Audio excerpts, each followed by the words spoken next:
dia a todos. Pedimos que desliguem os celulares. Sejam bem-vindos, trabalhadores, amigos, irmãos dessa casa, pessoal da UD, da Francisco Xavier, Dr. Sérgio Lopes, nossos queridos músicos. Sejamos todos bem-vindos. Elevamos o pensamento a Deus, nesse momento de paz, de profunda gratidão,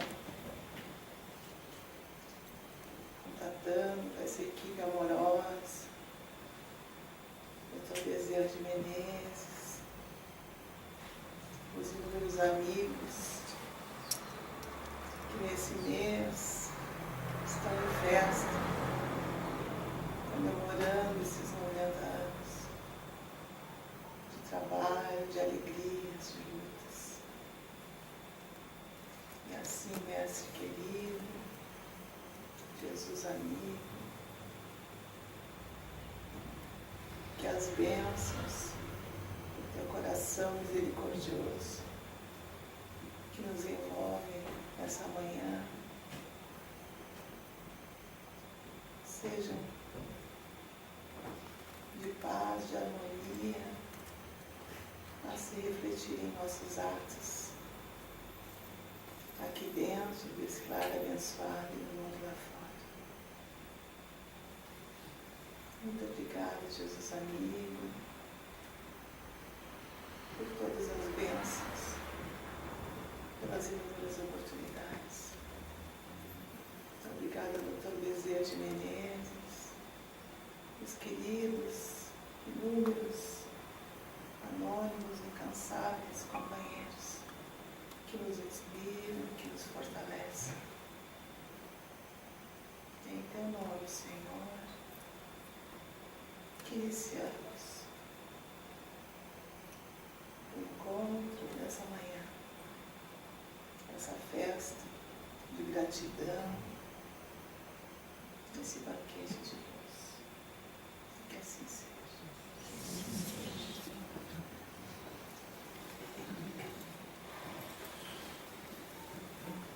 Nossa casa foi fundada em 12 de abril de 1925. O primeiro local foi no Clube Caixirão. Depois de um ano, se instalou numa salinha na casa na Allan Kardec. E só em 1940 comprou esse terreno aqui. Os irmãos com muitas histórias, muitas lutas que seguiram nessa. Então são muitos os nomes, né? E vou citar o seu José Tomazoni, nosso querido aí. Eu fiz uma concentração durante toda a semana. Não vou chorar. Seguir o que eu me propus. Eu vou passar então, a gente vai ter uns momentos de música, para harmonizar o ambiente mais do que já está. Né? E então apresentar aqui o grupo, o Trio Luminoso, né? Que o nome já nos traz, né? As músicas com Elias Barbosa, com João Vicente, com Matheus Kleber. Eles vão interpretar a música Luminoso, o choro do Elias Barbosa, e depois um movimento da suíte Retratos do Radamés Inhata. Desculpem o apertadinho aí, mas vai para fazer primeiro a suíte.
Isso.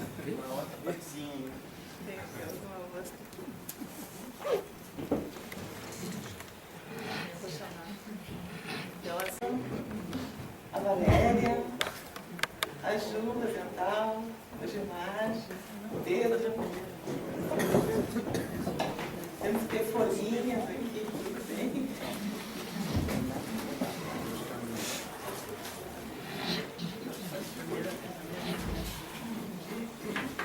Então, foi apresentado duas músicas. A primeira é uma música que nós pegamos emprestado a melodia de um festival de música espírita, um blues que ganhou há alguns anos atrás. E no momento que a casa, nós fizemos um trabalho com os grupos de estudos, e o tema era Jesus, presença de amor no planeta. Então o grupo colocou uma letra com esse tema, Jesus, presença de amor no planeta. Então, a vocês, a todos nós, essa música aqui é muito linda.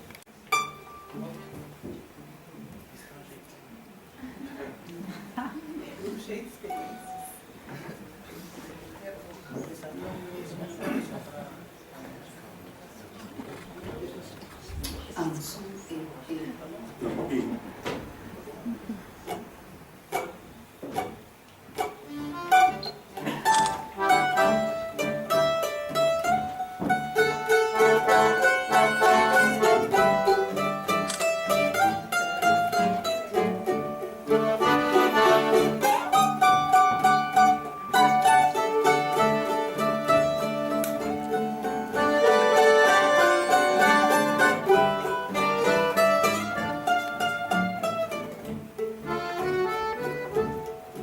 Quando a luz ofuscou nossa sombra, foi sinal para recomeçar. A presença do amor no planeta, manjedoura desde já a ensinar. A humildade, a esperança, o perdão. Novo mundo, um mundo cristão. Não mais guerras, e sim trabalhar em prol dos irmãos. Mostrou que a fé traz a cura e o remédio da alma é o amor. O Evangelho é a luz que ilumina o portal que combate a dor. Se um dia tombares na estrada, não hesites em orar para Jesus. Ele ouve, te guia, te guarda, te inspira pro caminho da luz. Ele é o guia, é o governador, Mestre Jesus, o sublime Senhor. Ele é o guia, é o governador, Mestre Jesus, o sublime Senhor. Não mais egoísmo sombrio, nem posse inútil, vingança, destruição. Só fraternidade, renúncia e perdão. É o trabalho, a libertação. Sua rede é de prata divina, o Evangelho, portal para a paz. Oração é a luz que ilumina os caminhos suaves do amor. Ele é o guia, é o governador, Mestre Jesus, o sublime Senhor. Ele é o guia, é o governador, Mestre Jesus, o sublime Senhor.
Dois ensaios, preparo físico.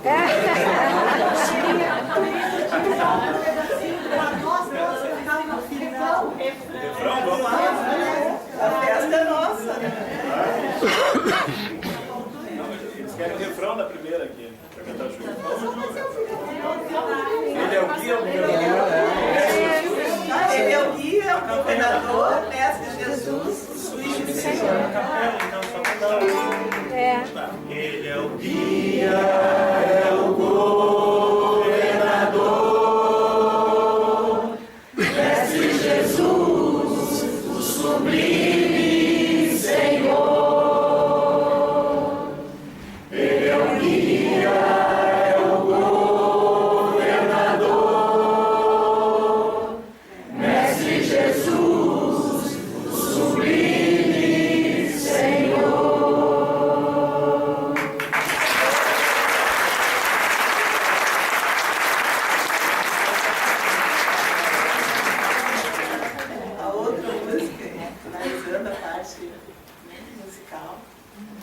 Nós também colhemos a inspiração lá naqueles festivais, né? No tempo que a federação fazia festivais de artes, e aí todas as casas participavam, as casas do interior. E essa música foi vencedora de um dos festivais que nos dizia, que nos diz, não há melhor momento do que esse dia. E é bem assim.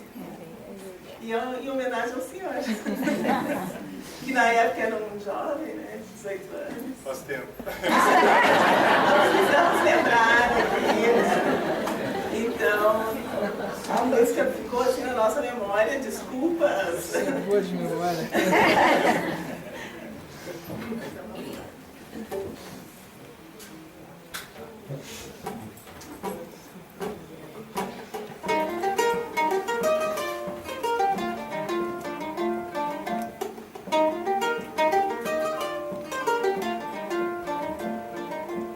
Hoje eu vou cantar novas melodias,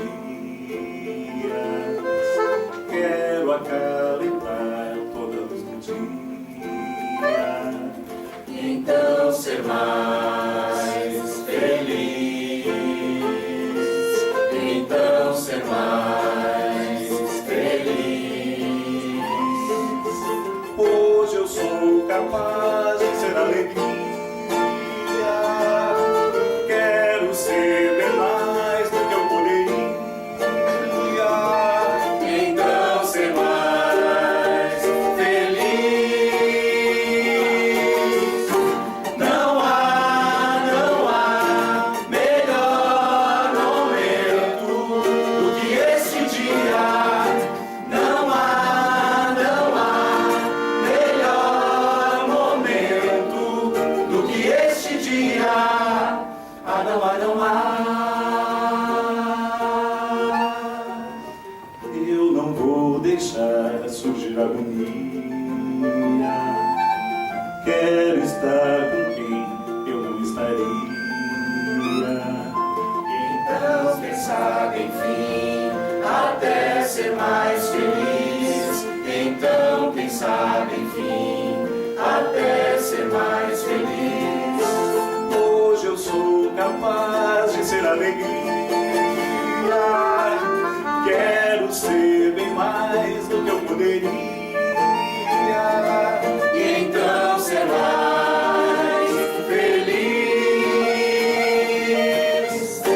Não há melhor momento do que este dia. Não há melhor momento do que este dia. Não há.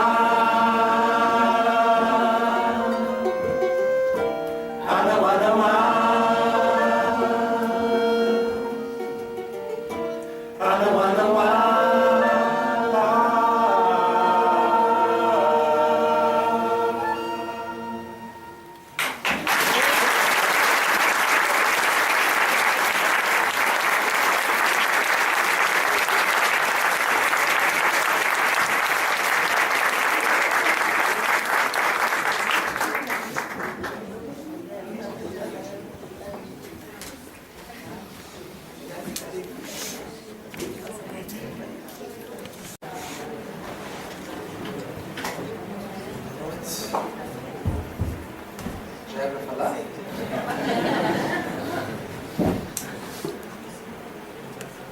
Tá certo. Bom dia. É uma alegria muito grande, maior do que eu imaginei. Porque desde o momento que nós chegamos aqui, já percebemos que já estamos acostumados a falar, né, em vários lugares. Mas a gente percebe muito mais do que os olhos, do que os ouvidos, a gente percebe com o coração. E esta psicosfera que está em torno dessa casa que faz 90 anos, ela se comunica com a gente de imediato. Eu não esperava que vocês fossem ter preparado uma canção que há muito tempo, isso faz quase desde a outra encarnação.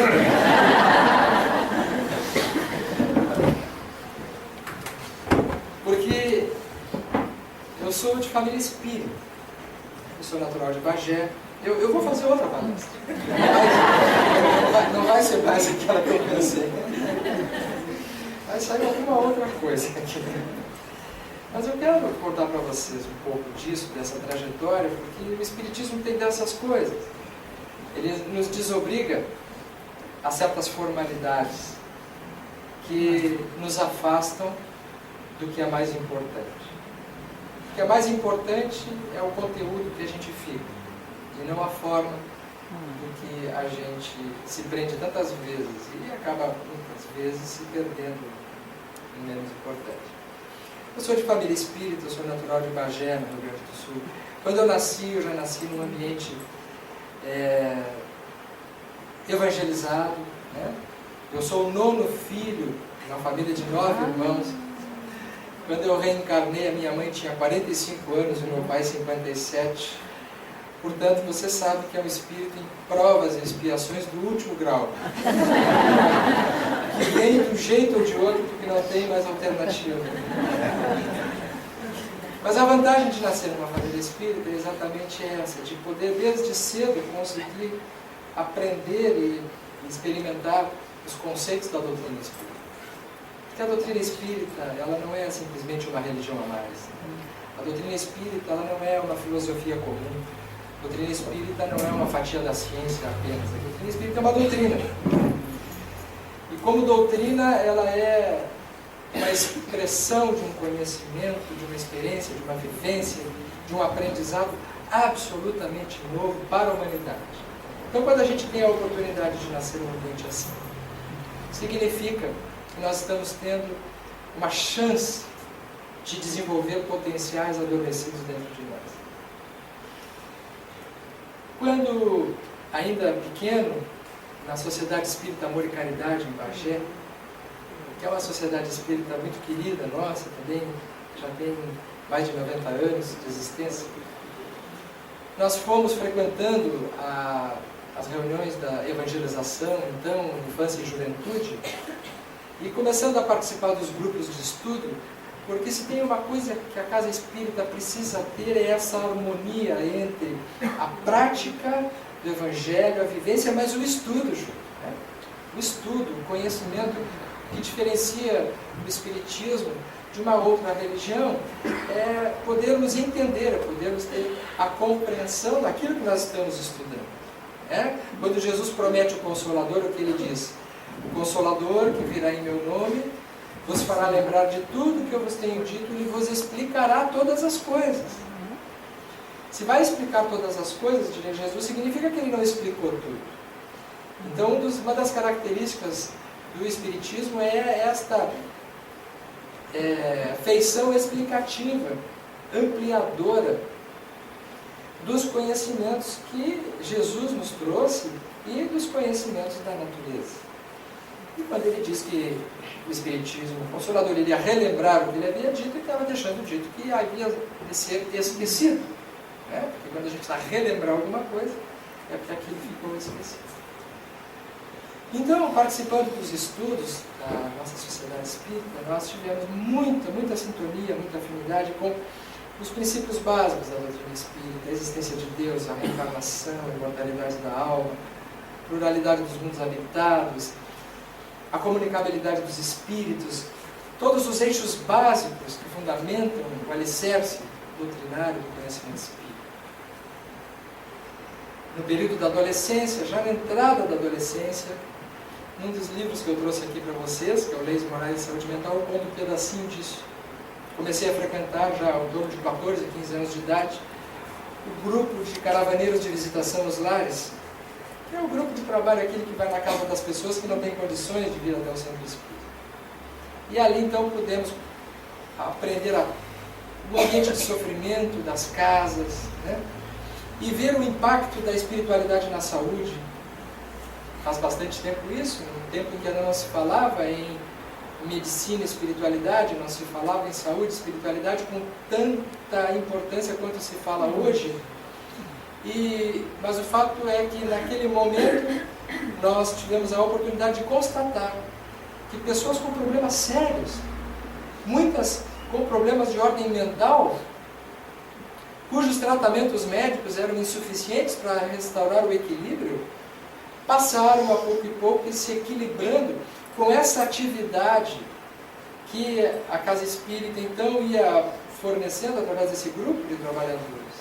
Toda semana visitando um doente, uma pessoa em sofrimento, pudemos perceber vivamente a melhora, a harmonização do lar, alguns avanços fundamentais na restauração da saúde. Então foi mais ou menos aos 14, 15, 16 anos de idade que eu escolhi a medicina como a profissão que eu iria desenvolver.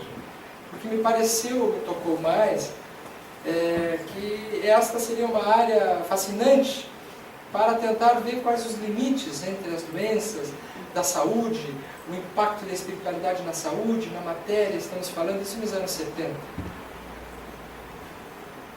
Então eu fui para Pelotas para fazer medicina.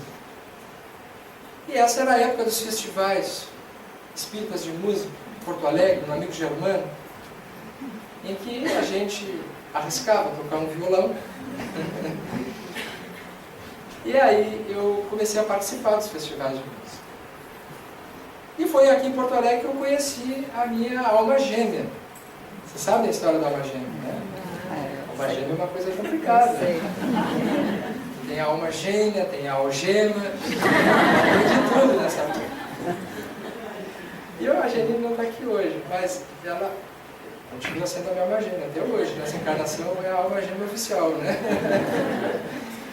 E nós nos conhecemos, portanto, no Festival Espírita de Música, no festival lá no Rio Germano. Ela aqui de Porto Alegre, frequentadora do Círculo da Luz. Quando eu ouvi aquela voz, ela cantando, eu digo, acho que eu já ouvi essa voz em algum lugar.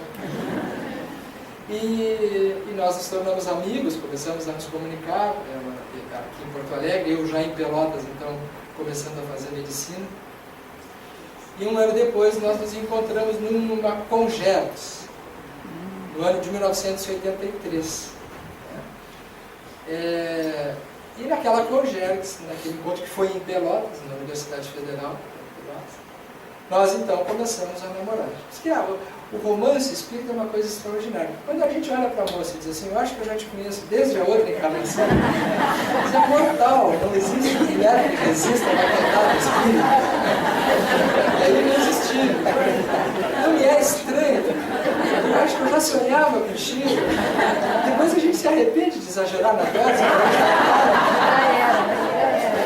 Mas aí já era tarde.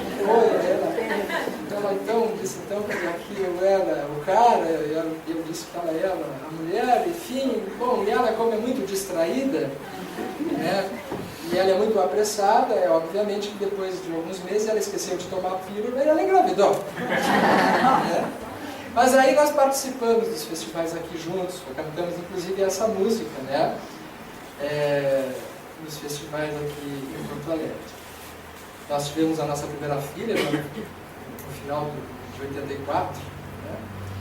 Que hoje a Mariana já está com 30 anos de idade, né? Ela já é médica, psiquiatra, trabalha lá em Pelotas, sabe? E a gente passa um filme à medida que está ouvindo e vai, né? Como a vida passa rápido. Antes de vir para cá, eu estava correndo para não me atrasar, eu digo, puxa vida, antes dava mais tempo de fazer as coisas de manhã. Agora não dá tempo, parece que o tempo acelerou realmente, né? Acho que é um assunto interessante esse, né? Essa sensação de tempo mais rápido, o que está acontecendo? Que a gente não consegue fazer as mesmas coisas no mesmo tempo que a gente tem, que parece que o relógio é o mesmo, mas na verdade tem algo estranho acontecendo. Porque o tempo vai passando e se a gente não fizer determinadas coisas, o tempo vai passar igual. O tempo passa igual. E nessa trajetória, então, passamos, obviamente, a nos engajar no movimento espírita, nas atividades espíritas. Quando fomos morar em Pelotas, já então, nós dois passamos a frequentar o Lar Fabiano de Cristo, que é a nossa sociedade espírita lá, onde temos uma atividade doutrinária bastante importante.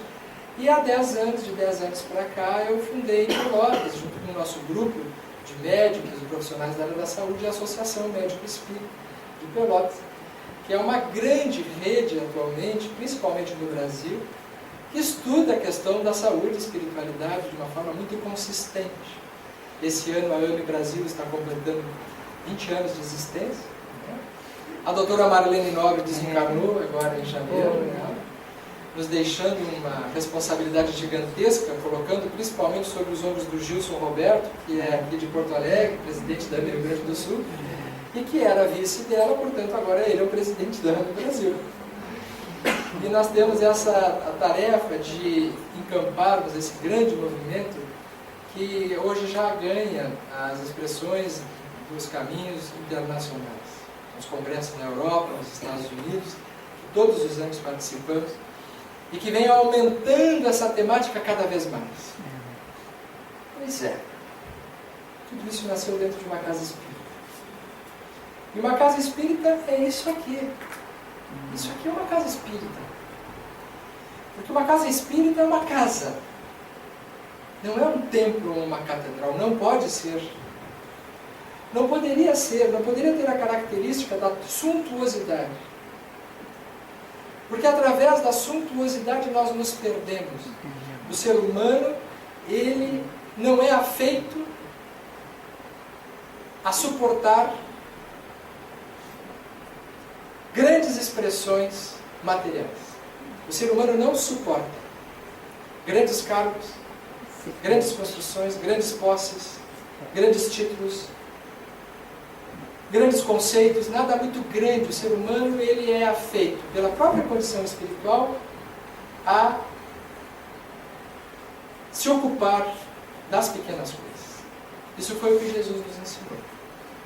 Não deixe o vosso coração, em outras palavras, se embevecer, se iludir com as aparências. Não é por outro motivo que o Mestre lidou no seu apostolado com a simplicidade extrema. Com a simplicidade. E quando alguém o questionou, diante daquele movimento proibido à sua época, o cristianismo nascente, uma vez que naquela época os movimentos políticos, principalmente, eles eram proibidos, a maior parte deles, pela própria característica do Sinédrio, do Império Romano, os movimentos eram proibidos. Então eles se reuniam, essas várias expressões políticas, de forma secreta. E eles se comunicavam por sinais.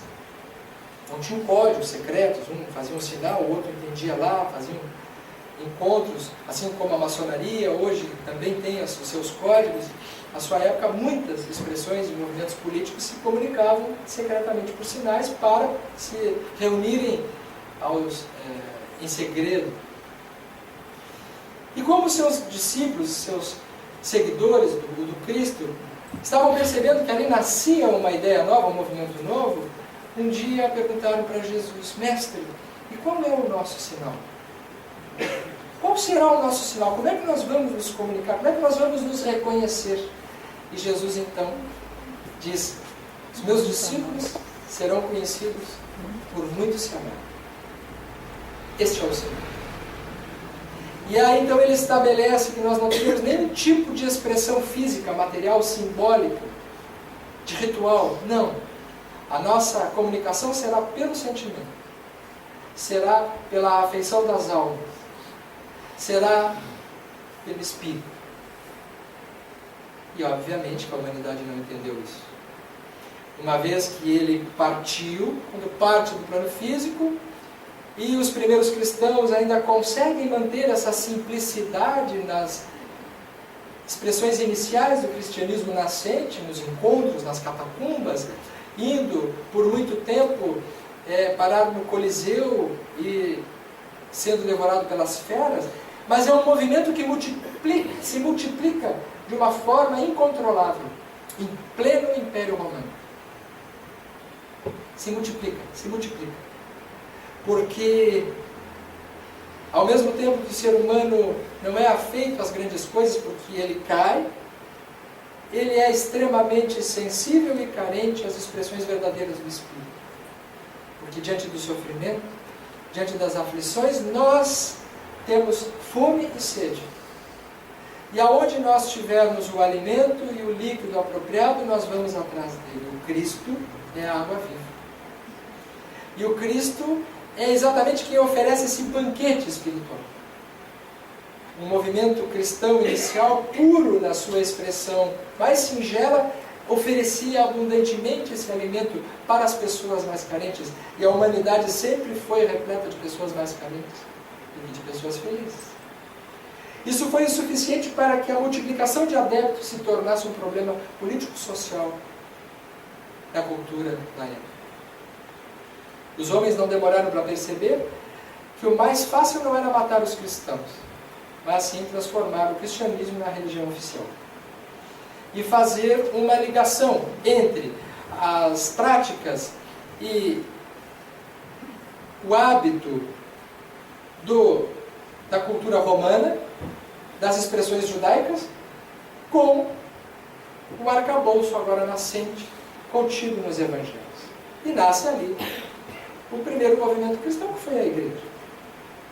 Já então agora ornamentado, caracterizado por grandes catedrais, por representantes máximos, por autoridades, e toda a história que nós sabemos que transformou a Igreja Católica na expressão do cristianismo. Não haveria problema nenhum se as expressões materiais fossem apenas um ornamento das ideias do Cristo. Só que as próprias ideias do Cristo, como ele previra, estariam sendo esquecidas durante o tempo. Somente o Consolador iria relembrar mais tarde, após o seu advento. Ele já percebia que, de uma maneira ou outra, o seu ideal maior ficaria não compreendido e não expandido da maneira como ele estabeleceu.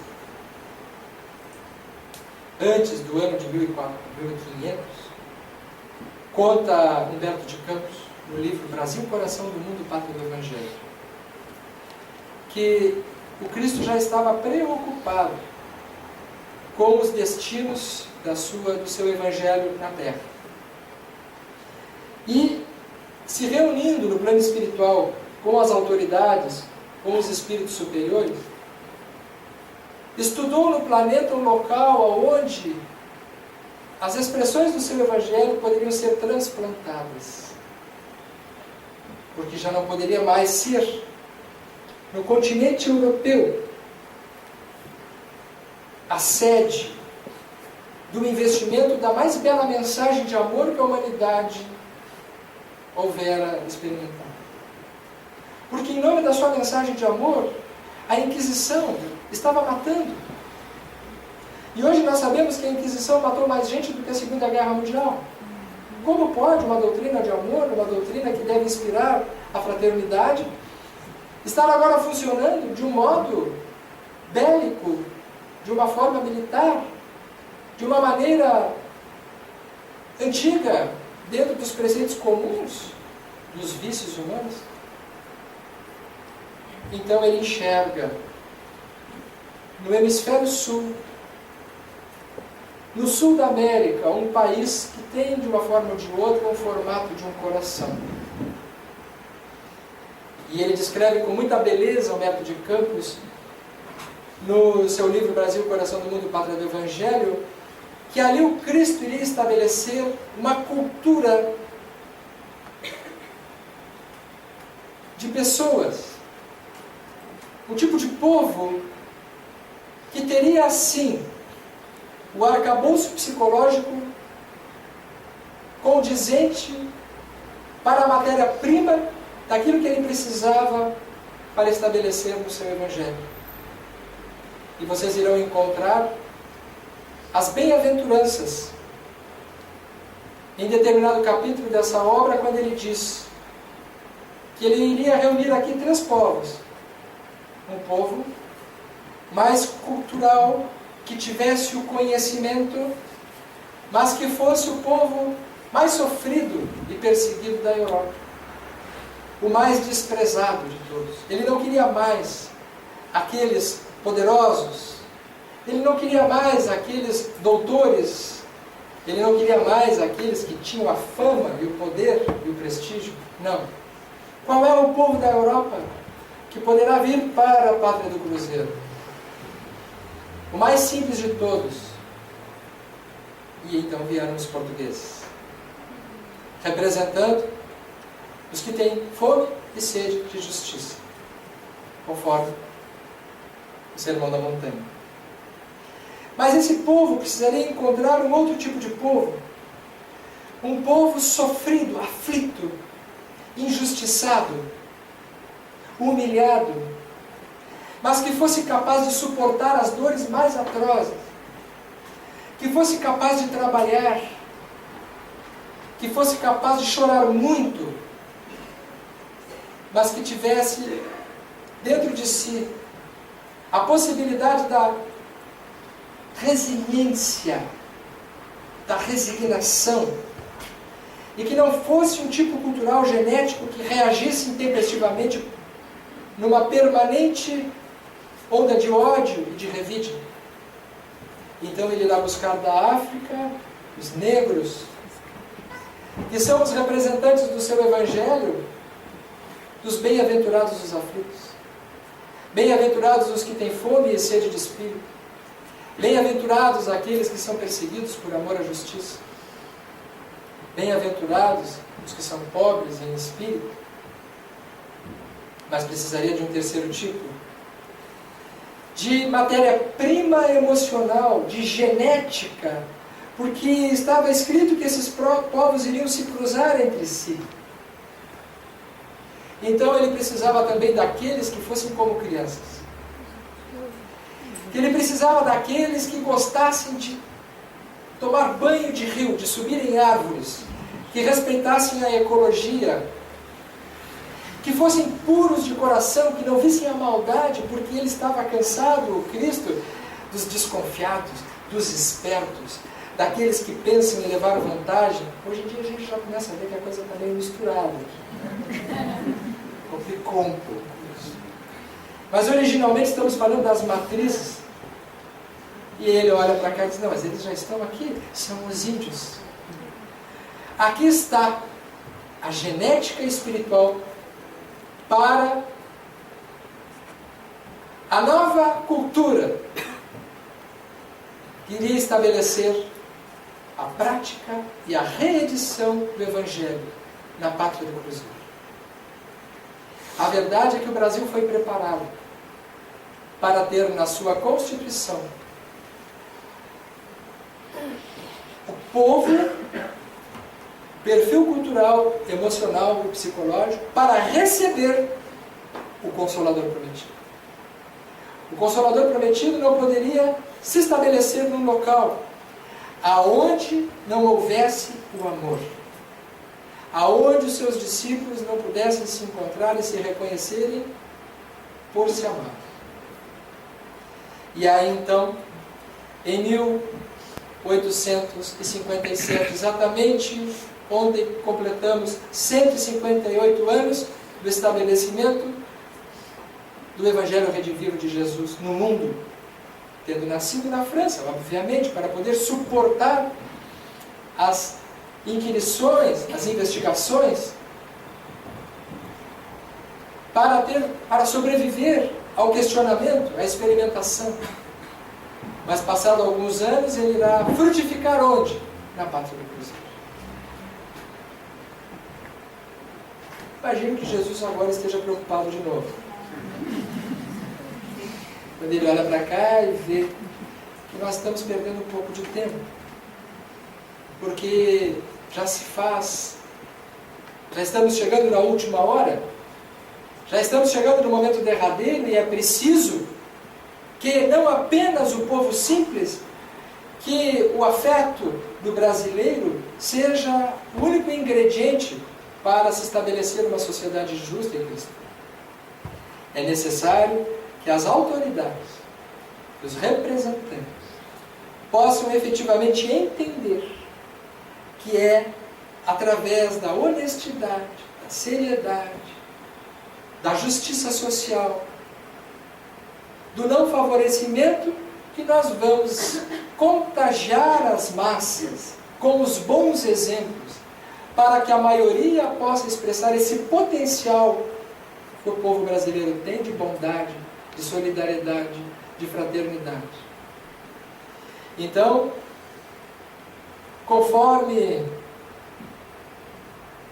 registros atuais de grandes médiuns, entre eles Chico Xavier, antes de desencarnar, da doutora Marlene Nobre, de Divaldo Franco, parece que desde o ano 2000 para cá estão reencarnando, principalmente no Brasil, aqueles espíritos que estão em grandes grupos comprometidos com os destinos da ciência, da política, da cultura, da filosofia, das artes.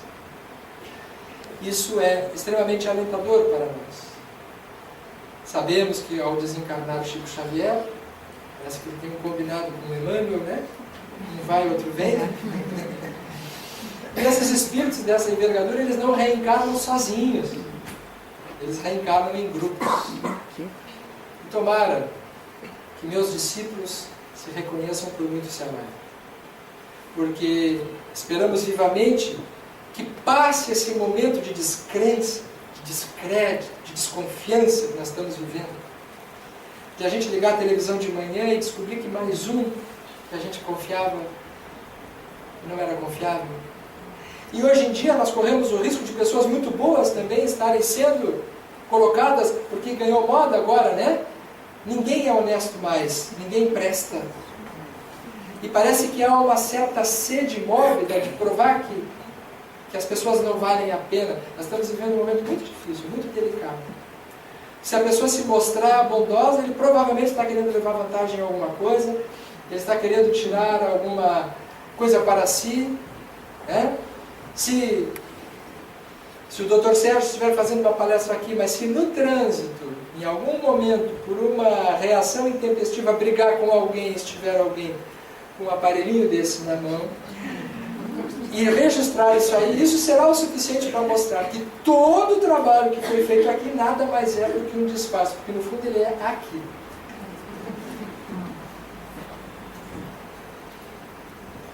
E aí pesa sobre nós, espíritas, uma grande responsabilidade, porque nós já não estamos mais representando a nós como pessoas. Nós já somos representantes de uma ideia. É claro que nós temos direito à nossa humanidade, às nossas falhas, mas nós temos que tomar um certo cuidado, particularmente nesse momento.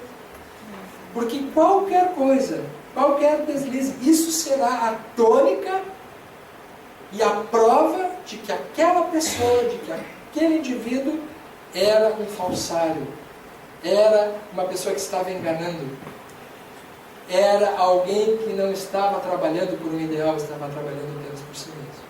Então estamos vivendo momentos muito difíceis, de muita desconfiança, de muito descrédito, de muita desesperança. Mas queremos acreditar que esse trabalho, sintonizado com o ideal do Mestre, que é o da simplicidade, que é o do amor verdadeiro. É por isso que, quando falamos no início, que é muito importante que as nossas instituições consigam manter esta característica da simplicidade. A Casa Espírita se vê hoje com um problema muito sério, que são os problemas das responsabilidades sociais e da própria manutenção das obras. Alguns companheiros chegam a dizer, não, nós temos que começar a ter uma forma de arrecadar recursos de uma maneira mais pujante, porque é muito fácil ganhar dinheiro com religião hoje em dia. Vocês têm alguma dúvida? É muito fácil, a religião se tornou um comércio, um negócio. É fácil, porque basta dizer isso, que para prosperarmos as boas ideias nós temos que ter recursos. E para termos recursos nós precisamos crescer materialmente também. E aí as religiões mais populistas passaram a oferecer recompensas materiais. O que diferencia uma casa espírita ou o próprio espiritismo de uma religião comum? O nosso conceito de felicidade é o de realização interior. Não que precise voltar à época das catacumbas, não é isso. Mas nós não podemos inverter a lógica. Porque é muito fácil transformar uma casa espírita numa casa que só ofereça fenômenos de cura, porque nós lidamos com a mediunidade. Então nós podemos fazer trabalhos de cura, oferecer esse produto para quem está doente e ficarmos fazendo trabalhos de cura. Aí a gente coloca uma taxa para esse tipo de manutenção, aonde 1.000, 2.000, 5.000 pessoas pagam uma taxa, uma fortuna. E o Espiritismo, ele não veio para ser um bloco cirúrgico, para curar materialmente as pessoas. Cuidado com isso. Também não veio, nós poderíamos transformar isso aqui numa casa espírita, que oferecesse como produto mudanças vibratórias para a pessoa ter êxito material, conseguir emprego, resolver casamento, curar do alcoolismo, ter emprego ao final do mês, melhorar, recompensas materiais. Nós temos elementos doutrinários para poder lidar com esse produto, nós teríamos. Porque a gente sabe que através da mudança do pensamento, através das nossas vibrações, nós vamos com muita chance melhorar essa parte também. Mas o que eu estou falando não é que não se possa trabalhar isso, mas oferecer isso como produto. Aqui, gente, nós vamos ter. E para isso, nós vamos cobrar uma taxa. Essa casa vai ficar pequena, vocês vão ter que comprar o quarteirão. Porque vocês têm alguma dúvida que se esse produto estiver sendo oferecido, vai atrair muito mais gente do que pessoas que tenham entendido que o fundamento da nossa doutrina é a transformação interior, é a melhoria espiritual, é a pessoa modificar a si mesma, e se ela tiver merecimento, ela vai alcançar essas coisas materiais, mas talvez não alcance, porque às vezes piora a situação. Dependendo do que o indivíduo tem que passar espiritualmente, ele precisa estar doente, ele precisa estar vivendo dentro de uma condição adversa. Tem um amigo meu que diz assim: Sérgio, não vou mais no teu centro. Gente, cada vez que eu vou, piora a situação. Minha vida só piorou depois que eu começou a ver. Ele era um bom vivant, ele era casado, mas tinha as suas almas gêmeas de várias procedências. Ele tinha uma série de recursos que dava o prestígio, a vaidade, e ele caiu na bobagem de frequentar o centro espírita. Para melhorar a situação dele, imagina, já não estava se sentindo com pouco. Começou a rezar, começou a melhorar a sintonia dele, as almas gêmeas começaram a escassear.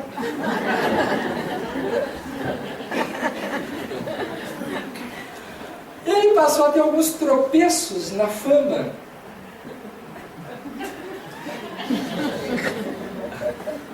Começou a ter alguns prejuízos nas finanças. Disse: eu não quero ir mais lá. Está piorando, vejam só. Eu olhei para ele e disse: cara, estão te dando a chance de tu melhorar. Mas o que vem depois disso? Não, vai ficar pior ainda. Isso aí não é nada. Isso é só o início. Como assim? Sim, não entendi. Todo trabalho de melhoria nosso passa por um momento de deserto logo em seguida. Tem que passar pelo deserto. Só que esse deserto é um deserto das coisas que são desvios, que não são o foco da evolução. Se nós pegarmos as obras de André Luiz, nós vamos ver o número de espíritos que lamentam terem perdido tempo ficando se distraindo com esses 20, 30 anos de festas temporárias. E quando desencarnam, porque a gente desencarna,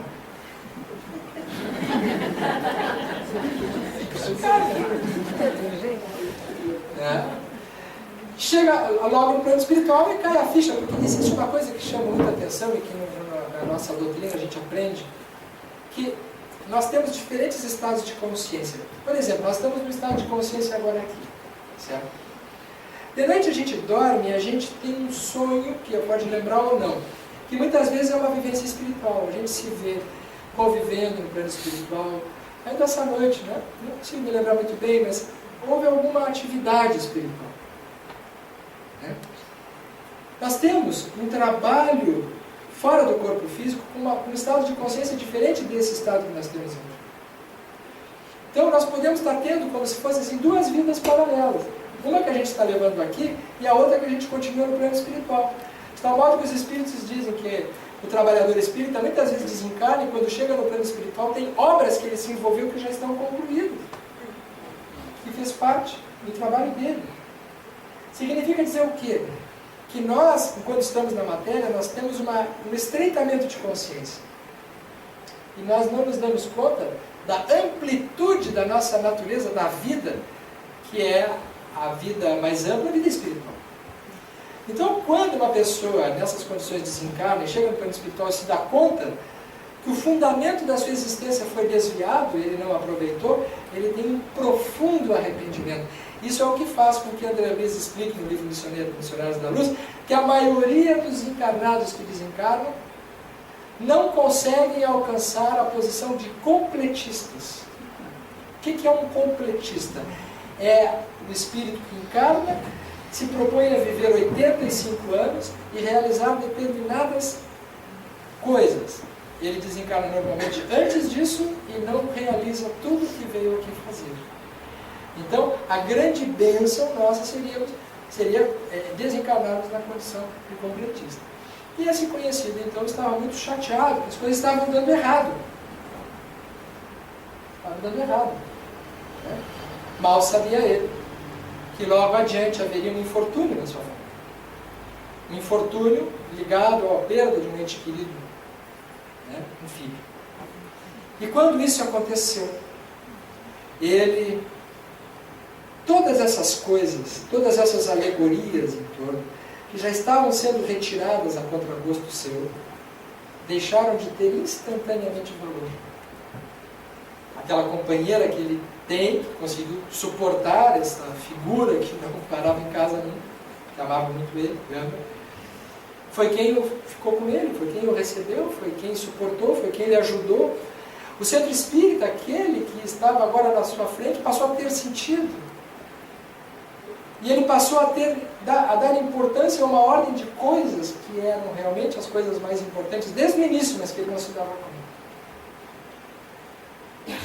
Então, de fato, estas distrações em torno da matéria, nós temos que tomar muito cuidado no nosso ambiente, porque a doutrina espírita, a casa espírita, tem esta obrigação, a obrigação de ser um educandário,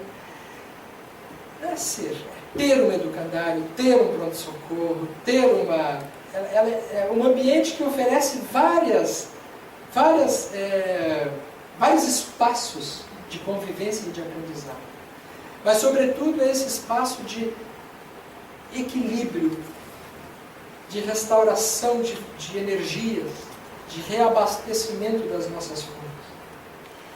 É o espaço de convívio com a espiritualidade superior. Porque, conforme dissemos, nós, quando reencarnamos aqui, nós esquecemos das nossas personalidades anteriores, o que é muito bom, porque boa coisa a gente não foi, na maior parte das vezes. Então a memória iria nos atrapalhar muito mais do que nos ajudar. Mas na carona disso nós temos alguns prejuízos também, porque o fato de nós esquecermos a nossa natureza espiritual, de nós esquecermos a nossa família espiritual, de nós esquecermos os propósitos pelos quais nós reencarnamos aqui, e quando dizemos esquecer é de uma maneira mais objetiva, nós estamos sob a dependência do que nós vamos fazer com o nosso pensamento e com os nossos sentimentos. Porque nós temos a nossa família no mundo físico aqui, mas existe uma família espiritual, certo? Provavelmente os familiares nossos, que são os mais evoluídos, que não precisaram reencarnar, mãe, pais, avós de outras reencarnações, nós não lembramos. Mas eles são afetos nossos. São espíritos, talvez vocês tenham isso, às vezes a gente tem uma saudade de alguém que a gente não sabe quem é. Vocês não tiveram isso já? Às vezes a gente acorda de meio tem uma nostalgia, puxa, eu tive com alguém. Depois aquilo vai desvanecendo, né? Vão acontecendo as coisas, um dia a gente vai se perdendo disso. Mas às vezes a gente acorda chorando porque esteve num lugar ou esteve com alguém. É a família espiritual. Então a nossa memória, ela perde esses registros. E nós temos um estreitamento, um afunilamento magnético, um empobrecimento magnético quando nós estamos aqui. Pois bem, qual é uma das funções fundamentais de um centro espírita? É nos fornecer um espaço para que a gente possa ampliar a nossa consciência e restabelecer os contatos com esses espíritos familiares. Sem que nós nos demos conta, neste momento agora, nós estamos sendo abraçados e beijados pela nossa mãe, pelo nosso pai, pelos nossos avós, pelos nossos amores, a maior parte deles que a gente não tem o registro mental agora da aparência, do nome, mas nós temos a identidade deles no nosso coração. Isso só é possível, gente, se nós conseguirmos manter um estado de pensamento, um estado mental, de mente ampliada, de corações e sentimentos expandidos para merecer e ter condições de conectar com esses espíritos. A casa espírita oferece um ambiente propício para termos estas vivências de uma forma regular na nossa vida. Então vejam que nós não podemos nos distrair muito. Eu tenho muita preocupação, eu já tenho andado em muitas palestras, em muitos lugares, eu me preocupo muito com os centros espíritas que perdem esta característica que vocês têm aqui. O da proximidade, o da afetividade, o da simplicidade. Porque todas as vezes que a gente fica grande demais, a gente fica ocupado e preocupado com questões burocráticas, institucionais, preocupado com questões políticas até, muitas vezes. As pessoas passam a brigar pelo poder, quem é que vai ser o presidente, quem é que vai ser o diretor, eu não quero... E isso desfaz essa chance de estarmos vivenciando o que é mais importante. Dá para entender isso? Que o que a espiritualidade espera de nós é um trabalho de crescimento, mas sem perdermos a referência do Evangelho. O Evangelho de Jesus não é um conjunto de regras banais para serem cumpridas automaticamente, não. O Evangelho de Jesus é uma vivência objetiva, é um processo vivencial, pujante, impactante, e que, mais do que nunca nos dias de hoje, faz parte da necessidade de termos isso muito presente na rotina das nossas vidas. Porque não será suficiente apenas a oração individual. Às vezes não basta acordar de manhã, fazer uma prece e de noite fazer outra. Não basta. Porque a densidade vibratória que nós estamos vivendo, ela vence esse esforço individual. Não sei se vocês concordam comigo. É insuficiente. É insuficiente. Eu tenho percebido ultimamente, antes de me movimentar para fazer palestras, tem palestrantes que tem aqui, né, essa experiência também, como está difícil a gente conseguir passar uma semana tranquila, envolvido no amor, na fraternidade, com aquelas vibrações, aquelas intuições fluentes que vinham à mente da gente, e a gente poder chegar no local e fazer aquele... Não, acabou isso aí, agora é guerra mesmo, né? No sentido da vibratório. A gente não tem como evitar de estar num mundo denso, estamos ali por um outro lado. Se nós estivermos trabalhando com seriedade, com amor, com devotamento, com persistência, com essa dose de esforço, com esse compromisso, né? Compromisso semanal daquele trabalho. Eu trabalho no passe, então eu vou toda semana fazer o possível para ir aplicar o passe. Tá, mas eu não estou muito bem. Mas se a gente for esperar estar bem, não vai ter gente para dar passe. Mas um esforcinho, chegou lá, às vezes a gente não está bem até a hora de começar. Nossa, a espiritualidade está trabalhando muito, está trabalhando em dobro para poder nos dar as condições e nos colocar em dia nas nossas obrigações, nos nossos compromissos. Que eu diga os palestrantes espíritas, nós, né, que viajamos e acontece cada coisa que a gente não acredita que é possível acontecer, seja para atrapalhar, mas seja para dar certo também.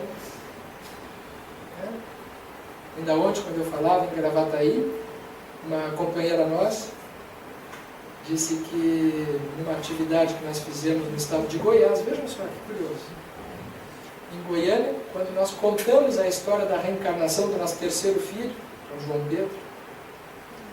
O meu terceiro filho, ele demorou um pouquinho para nascer, porque nós já tínhamos 2 e eu fui segurando.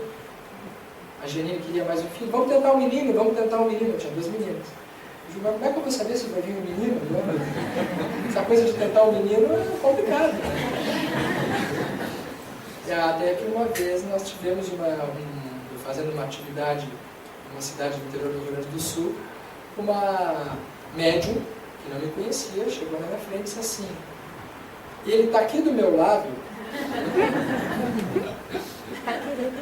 Olha, gente, a gente passa por cada coisa. Vou contar um pedacinho dessa história que vale a pena. Quando a minha esposa, nós tivemos a segunda filha, a Luísa, que é a pianista, conheceu lá em Gramado, e ela chegou a uma determinada idade, quando ela era muito pequenininha, ela começou a brincar com o humano. Ela tinha mais ou menos uns 4 anos, ela começou a brincar com o humano, era o humano para cá e o humano para lá. Antes dela brincar com o humano, a Gianine já tinha dito, está na hora de nós termos um filho, está na hora de nós tentar um menino, E ela estava cursando psicologia na época, eu disse, não, termina o curso de psicologia, porque eu estudei primeiro, né? A gente com uma filha, depois veio outra filha, ela não teve condições de estudar naquele período, então ela estava já agora com a Luísa menor, fazendo psicologia, mas ela queria ter filho. A Janine, ela resolve tudo junto. Assim, né? Tem filho, trabalha, nada é difícil para ela, tudo é fácil. É fantástico, assim, é fantástico. E pior é que ela faz a coisa ser fácil mesmo. Eu acho que tem toda a razão. A gente é que dificulta. E ela queria um filho. Um dia ela chegou para mim e disse assim, tá bem, tu sabe que eu quero mais um filho, mas eu não vou forçar a tua consciência. Quando tu quiser, sabe que eu quero. Quando não falou mais. Parou de falar. Quando ela parou de falar, a Luísa começou a falar. Aí a Luísa começou a brincar com o mano. Era o mano pra cá, o mano pra lá, o maninho, eu ali olhando, né? Tem alguém na volta. Muito bem. Era o mano pra lá, o mano pra cá, e brincava, entrava no carro com o mano, os amigos imaginários. Olha esse amigo imaginário, eu olhando. Até que eu fui fazer uma palestra em Santa Maria. E depois, durante a palestra, tinha sentado a primeira fila, com vocês aí, uma senhora que eu sabia, os médios videntes, a gente sabe quem são. Corre a fama rapidinho, assim, ela estava sentada na primeira fila. E eu estava falando, fazendo a palestra, e ela olhava para mim, assim, olhando. E de vez em quando o olho dela corria para o lado, assim. E voltava para mim, assim. E eu vendo que ela estava vendo alguma coisa. Eu segui a palestra, pedi proteção, tipo, sabe lá o que ela está vendo? O jeito que é da vida da gente, aí já sabe lá.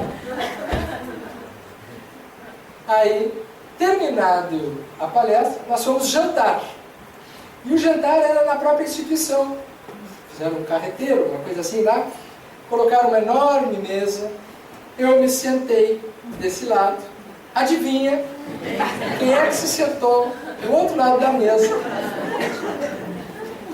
Gente, vocês já sentaram na hora da janta, na frente de um médium vidente? Não sentem, nunca.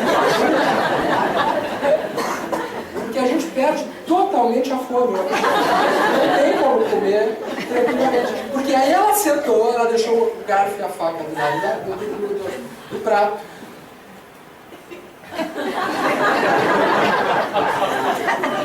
E aí ela fazia assim, ó. E olhava de novo. E eu ali tentando comer, né?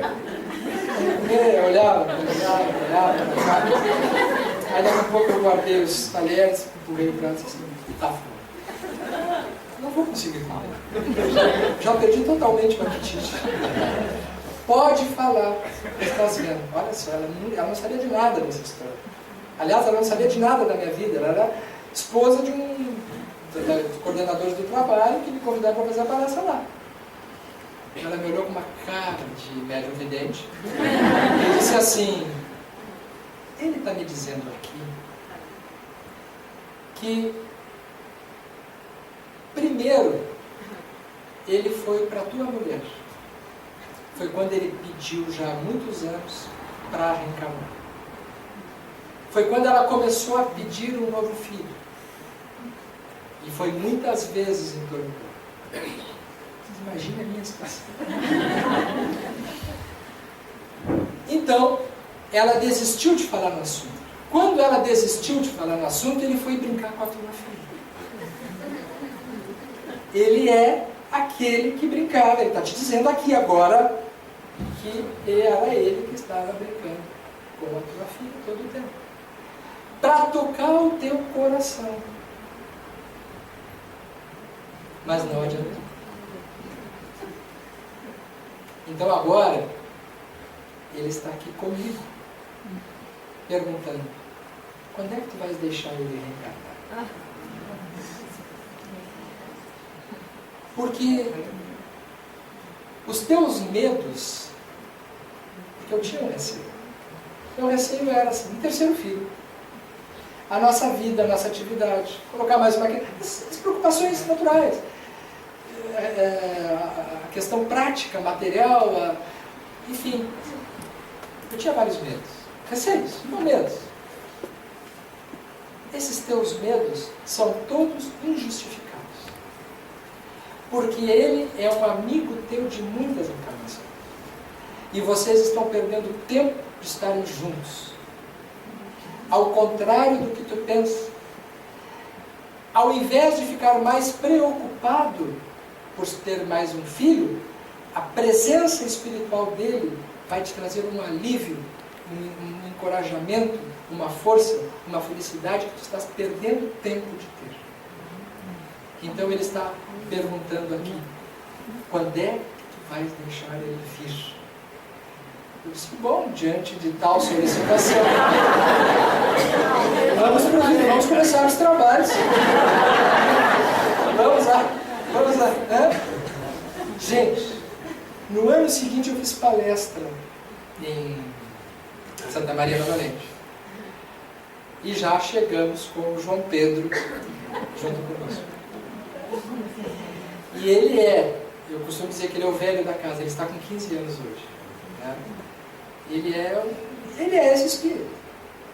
Porque ele tem uma ligação comigo muito forte, tem já uma capacidade, enfim, alguém muito especial. Né? E eu estava contando essa história em Goiânia, no dia do aniversário dele, porque o congresso lá em Goiânia foi no dia 2 de março do ano passado, que é o dia do aniversário dele. E eu estava fazendo a palestra na hora do aniversário dele. Eu havia comentado, João Pedro, tem um congresso para ir. Ele disse, não, pai, vai. Eu disse, olha, eu vou contar a tua história. E aí ele disse, conta essa história, ele é muito bonito, ele adora quando eu conto essa história. Porque aí ele está sentadinho, ele fica todo tímido, constrangido, assim, ele está assim, e esse é o João Pedro, eu peço para ele levantar e... E aí então, eu estava falando e estava sendo transmitido pela TVC.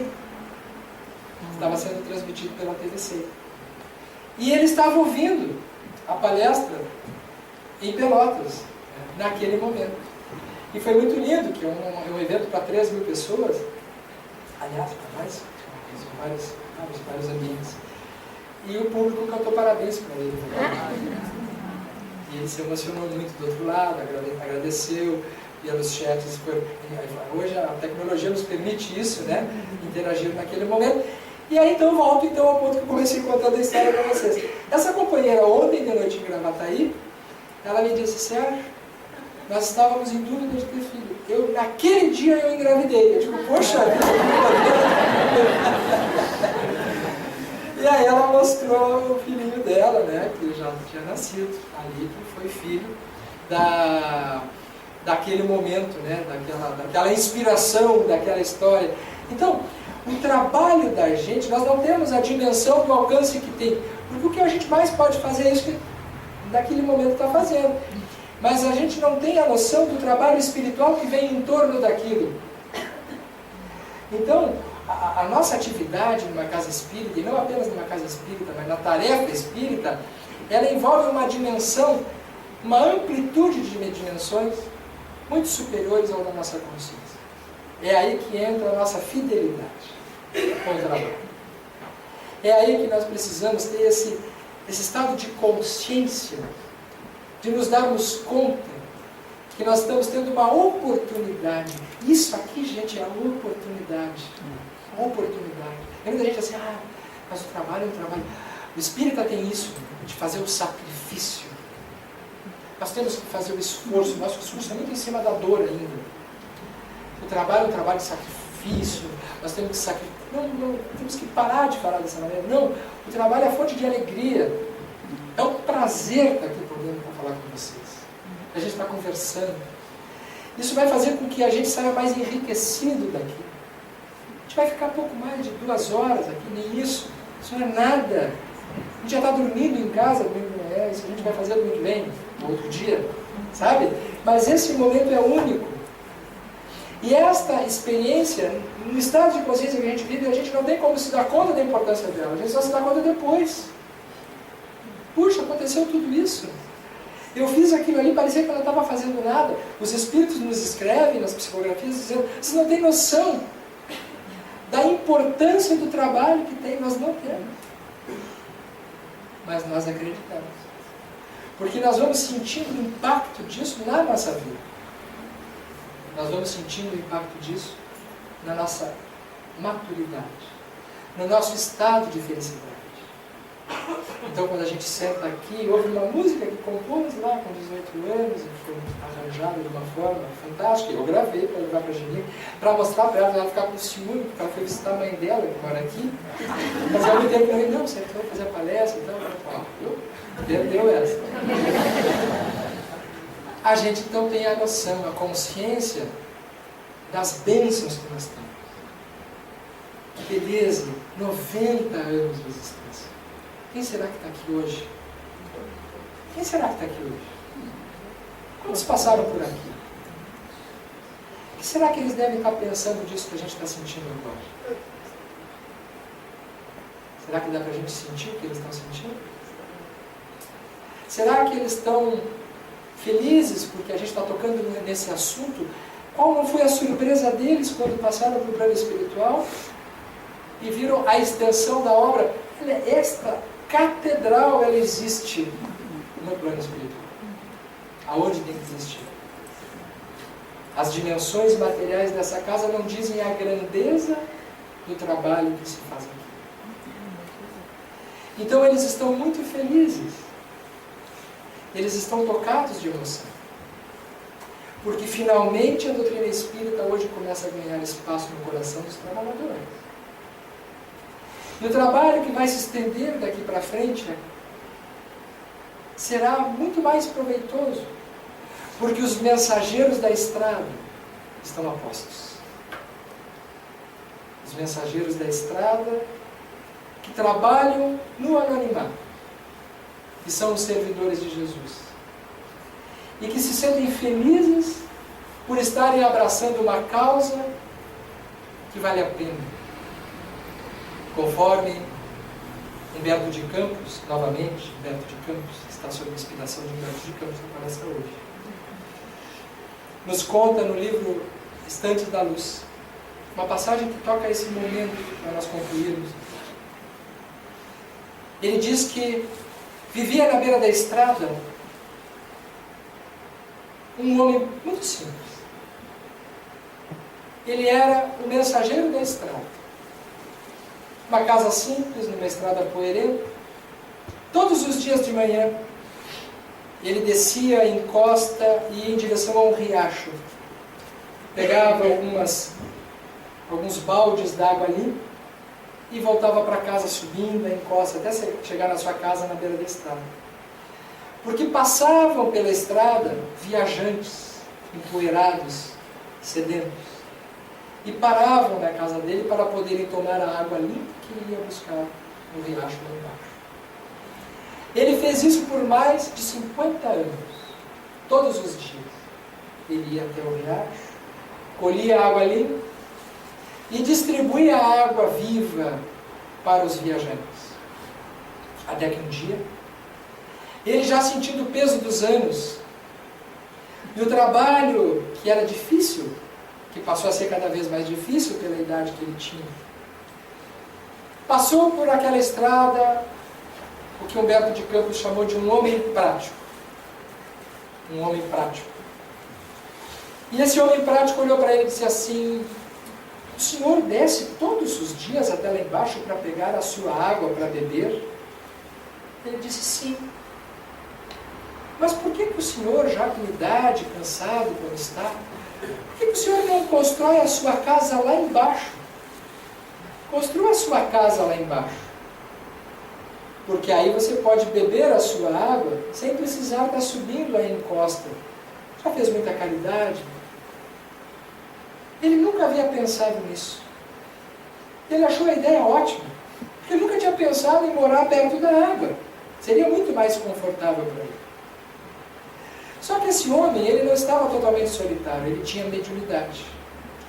E junto com ele conviveu durante esses 50 anos o anjo da estrada, que era o espírito mentor dele que o acompanhava diariamente nesta tarefa de levar água para os viajantes.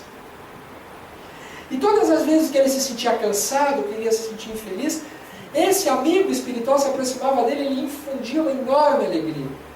De modo que ele não sentia o cansaço. De modo que ele não sentia a tribulação da atividade. Ele foi em companhia durante aqueles 50 anos como motivo principal do seu gesto.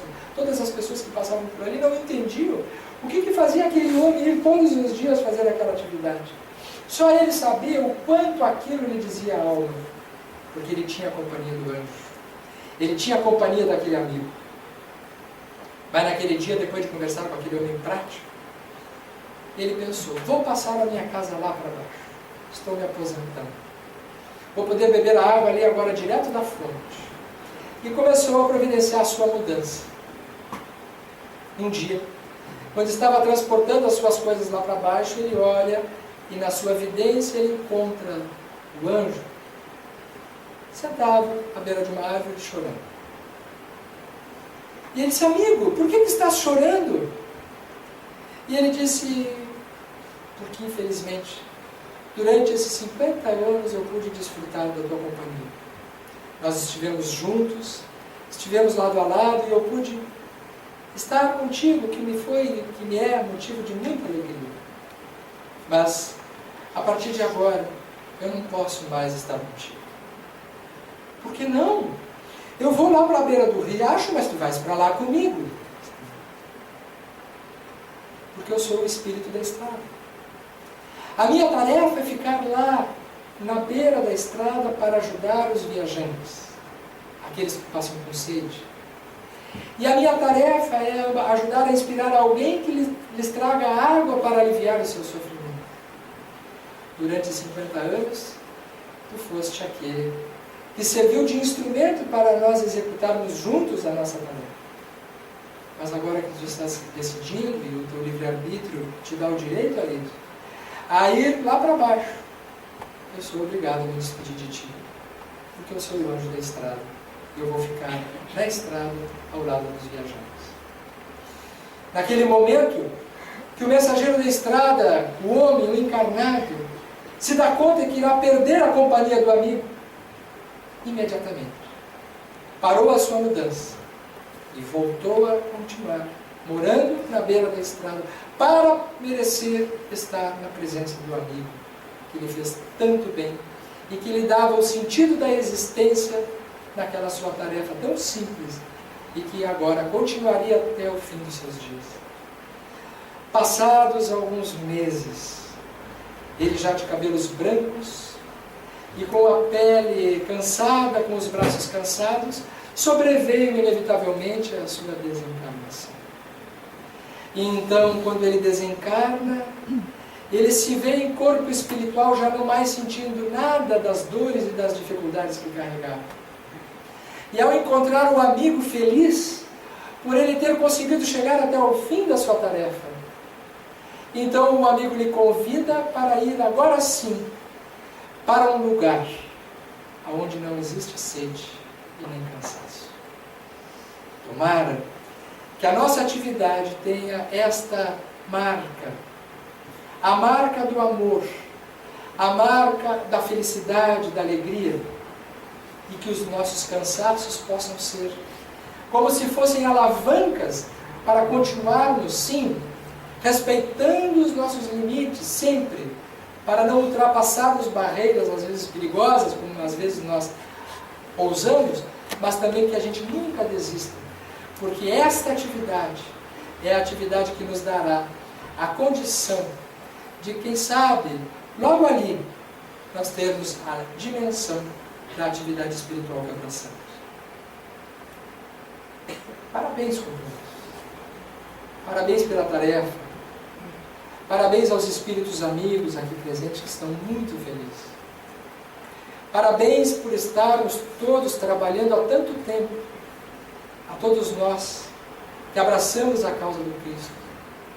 Que Ele possa ser aquele companheiro nesta viagem que não começou agora, que já começou há muito tempo. Porque nós já tivemos momentos muito mais difíceis. E estamos tendo agora a oportunidade de olhar para frente e então estabelecermos com muita alegria um período de mais felicidade para o ambiente que nós vivemos. Há um certo tempo atrás, voltando de uma viagem de palestras, no avião nos veio uma inspiração sobre a nossa vida na Terra. Um poema que está num desses livros, no livro Código do Monte, que se chama Viajantes, e que diz mais ou menos o seguinte, para todos nós: anda, avança, viajante do tempo. Não são teus mais os passos vencidos, sequer os devaneios que se perderam nos meus. Assim, como o rio não remonta a fonte, também a vida não anda para trás. Tens os pés para escalar os montes e asas na alma para alcançar a paz. Talvez num passado sofrido, guardas as lágrimas de infortúnios teus. Anda, avança, viajante do tempo. A vida começa agora. Logo virão as glórias, as tuas conquistas, nos braços de Deus. Forte abraço a todos. Muito obrigado.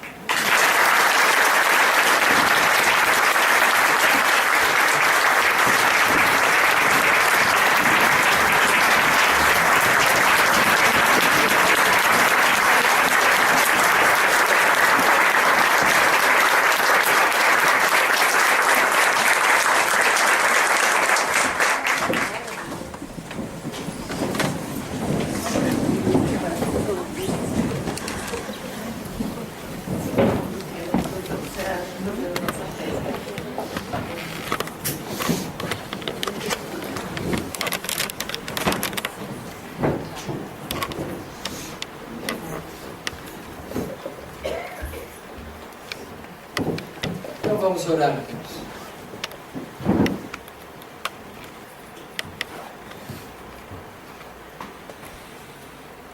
Pai nosso, que Jesus nos ensinou, certa feita, foi transformado em poesia por um espírito muito querido, Monsenhor Horta, que trabalhou na forma de poesia esse Pai Nosso, pelas mãos abençoadas de Francisco Cândido Xavier. E ele disse o seguinte para o nosso coração: Pai nosso que estás nos céus, na luz dos sóis infinitos, Pai de todos os aflitos nesse mundo de escarcéus, santificado Senhor seja teu nome sublime, que em todo o universo exprime ternura, concórdia e amor. Venha ao nosso coração o teu reino de bondade, de paz e de claridade na estrada da redenção. Cumpra-se o teu mandamento, que não vacila nem erra, nos céus como em toda a terra, de lutas e de sofrimento. Evita-nos todo mal. Dá-nos o pão do caminho, feito de luz no carinho, de pão espiritual. Perdoa-nos, Senhor, os débitos tenebrosos de passados escabrosos, de iniquidade e de dor. Auxilia-nos também nos sentimentos cristãos, amar os nossos irmãos que vivem distantes do bem. Com a proteção de Jesus, livra nossa alma do erro, desse mundo de desterro distante da tua luz. Que a nossa ideal igreja seja o altar da caridade, onde se faça a vontade do teu amor.